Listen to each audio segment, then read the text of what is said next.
యేసు ప్రభువారు జన్మించిన సమయంలో ఆయన దర్శించడానికి తూర్పు దేశపు జ్ఞానులు వెళ్ళి ఆయన దర్శించినట్టు మనం చూస్తున్నాం.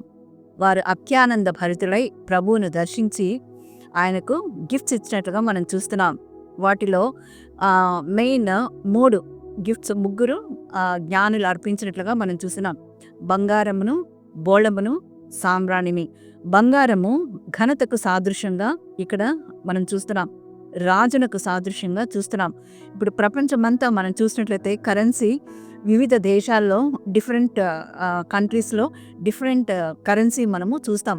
అయితే ఈ యొక్క గోల్డ్ అన్నది ప్రపంచం అంతా కూడా ఒకటే లోహము, ఒకటే మెటల్గా మనము ఎక్స్చేంజ్ చేసుకోవడానికి అవకాశం ఉంటుంది. అంతేకాకుండా పరలోక రాజ్యం కూడా బంగారుతో ఆయన నిర్మించినట్టుగా బంగారు వీధుల నగరులలో మనకు ఆ యొక్క బిల్డింగ్స్ అన్ని స్థాపించినట్లుగా ప్రకటన గ్రంథంలో మనం చూస్తున్నాం.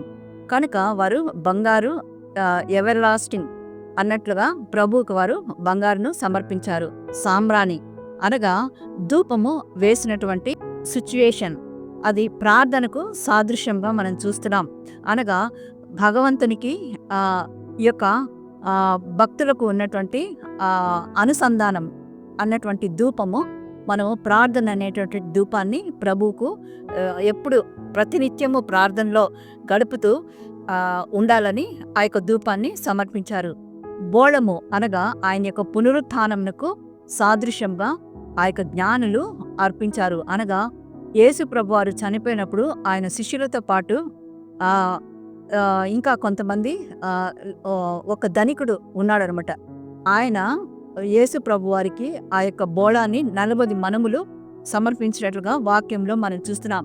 అనగా అగరు, బోళము అన్నటువంటి ఆ యొక్క ఫ్రాగ్రెన్స్ ప్రభువుకు సమర్పించి ఆయన యొక్క మరణమును, పునరుత్థానాన్ని కూడా వారు జ్ఞాపకం చేసుకున్నారు. God bless you all. Thank you.